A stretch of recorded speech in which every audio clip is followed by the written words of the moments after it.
दोस्तों, स्वागत है नया प्रो चैनल में। तो आज हम लोग बात करने वाले हैं पॉलिटी का है अनुसूची के बारे में कि टोटल 12 अनुसूची है।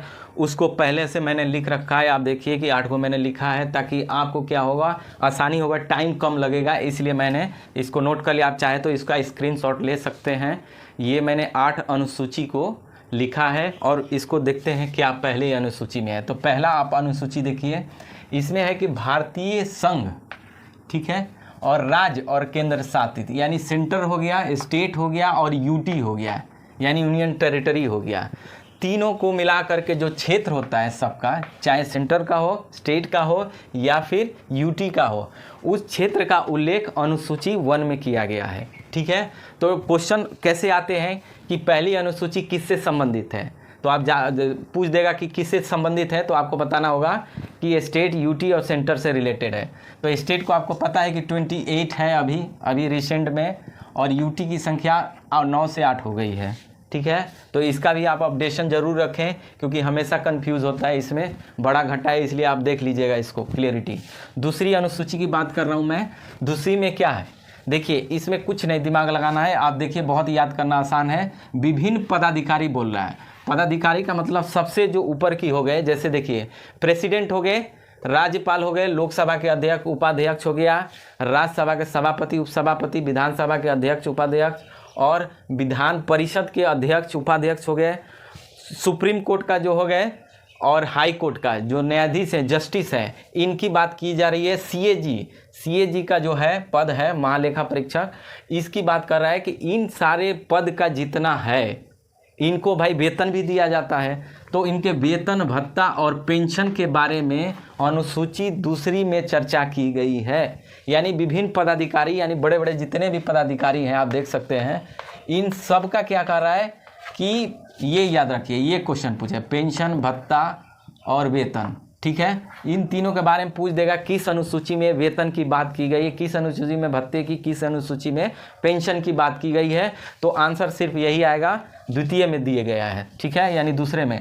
तीसरी की बात करते हैं, जो आप देख रहे हैं विभिन्न पदाधिकारी, जो दूसरे में आपने देखा है, यही पदाधिकारी इसमें भी है। यही लोग क्या करेगा कि वेतन भत्ता और पेंशन ले रहा है, तो ये लोग का अपॉइंटमेंट भी होता है, नियुक्ति भी होती है। तो नियुक्ति करता है तो क्या होगा, पद ग्रहण लेगा, यानी शपथ लेता है ये लोग पद का।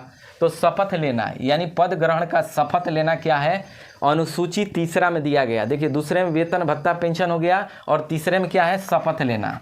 इन्हीं अधिकारियों का शपथ लेना अनुसूची 3 में दिया गया है। बहुत आसान है याद करना कि पहले में संघ यूटी, दूसरे में वेतन पेंशन भत्ता ये हो गया और तीसरे में शपथ लेना। यही लोग जितने अधिकारी हैं इन्हीं लोग को यहाँ शपथ ग्रहण ले रहा है।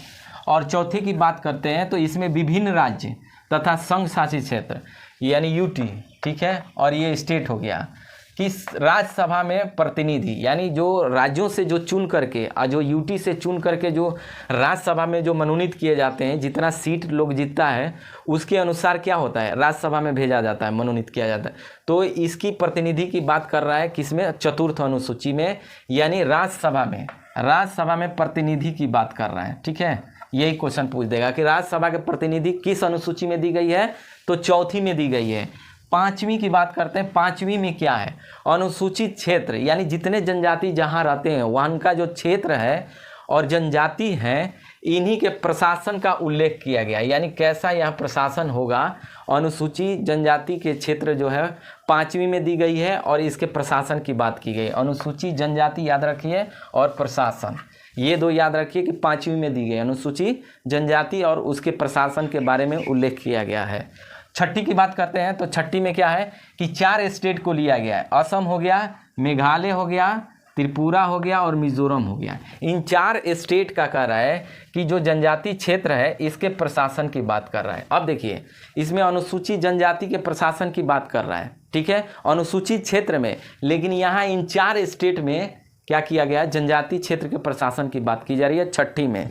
तो ऐसे ही डायरेक्ट क्वेश्चन आते हैं इसमें। 7वीं में देखते हैं, 7वीं में केंद्र राज्य के बीच शक्तियों का बंटवारा, यानी केंद्र का अलग है शक्ति, राज्य का अलग शक्ति है। इसमें जैसे कि आप बात करते हैं, जैसे सूची की बात करते हैं, इसमें तीनों सूची दी हुई है, संघ सूची, राज्य सूची, समवर्ती सूची। संघ सूची में पता ही आपको कि इसमें संघ को बनाने का सेंट्रल गवर्नमेंट का अधिकार होता है, वही बनाता है। राज्य में राज्य वाले बनाते हैं, और समवर्ती सूची में दोनों मिल के आपस में बनाते हैं, उसको समवर्ती कहा जाता है। ठीक है, तो याद रखिएगा। अब इसमें अलग अलग है, जैसे मान लीजिए संघ सूची अभी 100 है, तो ये कभी इसमें से इसमें चला जाएगा, कभी इसमें से इसमें आ जाएगा, तो वेरिएशन होता है। अगर मैं एग्जैक्ट आंकड़ा भी दूंगा तो वेरिएशन आता है, इसलिए आप इसके आंकड़े पे मत जाइए, सबसे ज़्यादा इसमें होता है, उसके बाद ये होता है। तो ये हो गया। बाकी डिटेल्स इसकी जब पॉलिटी की क्लास होगी तो ये स्पेशली केंद्र राज्य जब संबंध चलेगा तो उसमें इसकी चर्चा और जितने कौन से लिस्ट आती हैं सबकी बात की जाएगी। अभी बस इतना ही रखिए कि 7वीं अनुसूची शक्तियों का बंटवारा है, और इसी में तीनों सूची की बात की गई। 8वीं में देखते हैं, तो 8वीं में कर भाषा है, इसमें भाषा की बात की गई है, टोटल 22 भाषा की। तो आप पहले जब संविधान जब तैयार हुआ था उस समय क्या किया गया था कि 14 गो भाषा ही मात्र थे हमारे यहाँ, 14 भाषा को शामिल किया गया था उस समय, 22 भाषा में 14 भाषा। अब देखिए 15वां जो भाषा आया यहाँ पे, ये याद रखिए, बहुत ज़बरदस्त क्वेश्चन है, इसे हमेशा एग्जाम में आता है कि 21वां संविधान जो संशोधन हुआ था 1967 में हुआ था, और इसको कौन सी भाषा जोड़ी गई थी, तो सिंधी को जोड़ी गई थी। तो अब ये हो जाएगा 15वां भाषा। ठीक है, सिंधी को जोड़ा गया था 1967 में, 21वां संविधान संशोधन करके जोड़ा गया था इसको। और उसके बाद आता है 1992 में 71वां संविधान संशोधन द्वारा जोड़ा गया था कौन सी भाषा को, तो कोंकणी, मणिपुरी और नेपाली, यानी 3 भाषा को इसमें जोड़ा गया। तो 15 और 3 18 हो गया। ठीक है, कोंकणी, मणिपुरी, नेपाली, ये थोड़ा सा याद करना पड़ेगा आपको कि कोंकणी, मणिपुरी और नेपाली, ये 3 हो गया। और 2003 में जो किया गया था 92वां संविधान संशोधन में जो किया गया था, और इसमें मैथिली, संथाली, डोंगरी और बोडो, ये 4 भाषा को क्या किया गया है, शामिल किया गया। तो 18 और 4 22 हो गया टोटल। तो ये हो गया। अब देखिए इसमें क्या होता है कि याद करने का तरीका क्या होता है कि देखिए 21वां संविधान संशोधन हो गया सिंधी, 21 और 71 दोनों को जोड़ेंगे तो क्या होगा, 92 आएगा ना। तो आप ये रखिए कि टोटल 92 है। तो ऐसे भी आप कैलकुलेट कर सकते हैं, अगर एक भी याद रहेगा तो आप कैलकुलेट कर सकते हैं, या 2 तो कंफर्म है कि 2 याद रहेगा तो हो जाएगा। 21 और 71 को जोड़ेंगे तो 92 आ जाएगा, वही 92वां संशोधन 2003 में हो गया, 4 को इसको जोड़ा गया।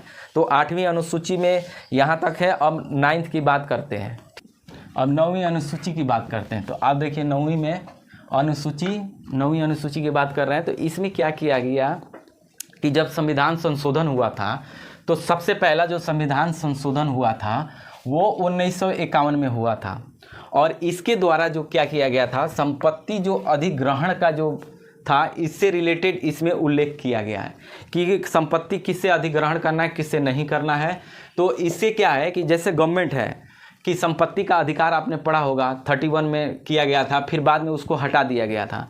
तो उसी से कहीं ना कहीं ये चीज़ है कि संपत्ति के अधिग्रहण से संबंधित है, और जब अधिग्रहण अगर सरकार करती है तो इसमें क्या होगा, न्यायालय में चुनौती नहीं दी जा सकती है, क्योंकि आप कोर्ट न्यायालय नहीं जा सकते हैं। जब संपत्ति की अगर मान लीजिए देश के लिए कुछ बनाना करना हो तो इसमें क्या होता है कि आदमी पहले जब संपत्ति के मौलिक अधिकार में अगर शामिल कर दिया गया था तो उस समय मौलिक अधिकार वायलेट होता था, जिसकी वजह से लोग कोर्ट में चला जाता था, इसीलिए उसको निकाल करके हटा दिया गया उसको। उसके बाद आर्टिकल 300A में जोड़ दिया गया था उसको। तो वही कह रहे संपत्ति के अधिग्रहण जब भी करेगा पहले संविधान संशोधन के द्वारा कि इसमें न्यायालय में आप चुनौती नहीं दे सकते हैं। अब देखिए 10वीं की बात करते हैं। 10वीं अनुसूची क्या है, ये क्वेश्चन ऐसे ही डायरेक्ट पूछता है कि किस संविधान संशोधन द्वारा इसको किया गया 10वीं अनुसूची। तो 52वां संविधान संशोधन हो गया।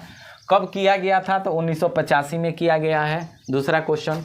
और तीसरा क्वेश्चन है कि किससे संबंधित है 10वीं अनुसूची, तो ये है दल बदल से संबंधित है। यानी कोई भी पार्टी बनाता है, अगर कोई उसका अगर कैंडिडेट अगर पैसे के लोभ में या किसी के द्वारा इन्फ्लुएंस करके उस पार्टी को तोड़ने की बात करता है, बाहर उसको खरीदने की बात होती है, तो उसको रोकने के लिए ये कानून लाया गया था, दल बदल कानून, और वही लाया गया था जिससे संबंधित है कौन है, 10वीं अनुसूची का।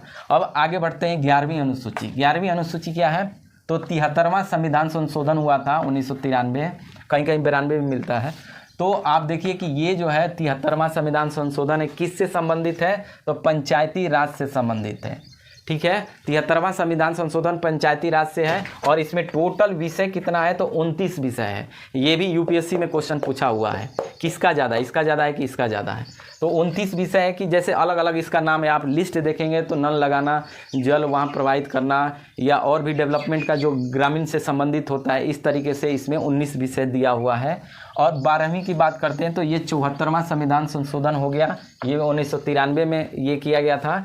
और ये शहरी क्षेत्रों के लिए, ग्रामीण क्षेत्रों के लिए पंचायती राज हो गया, और ये शहरी क्षेत्र के लिए हो गया स्थानीय स्वशासन, यानी लोकल जो बॉडी जो काम करती है, जैसे एमसीडी हो गया, इस तरीके से जो यहाँ काम करती है, ये हो गया नगर निगम में जिस तरीके से होता है शहरी क्षेत्रों में, ये संबंधित है 74वां।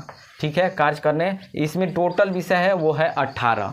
ठीक है, स्थानीय स्वशासन से संबंधित पूछ देगा किससे है, तो 12वीं में है, पंचायती राज हो गया और ये भी हो गया। तो ये टोटल रहा 12 अनुसूची। 12 अनुसूची से कोई ना कोई एग्ज़ाम में आते रहते हैं, तो हम यहीं तक रखते हैं। कैसा लगा? Thank you for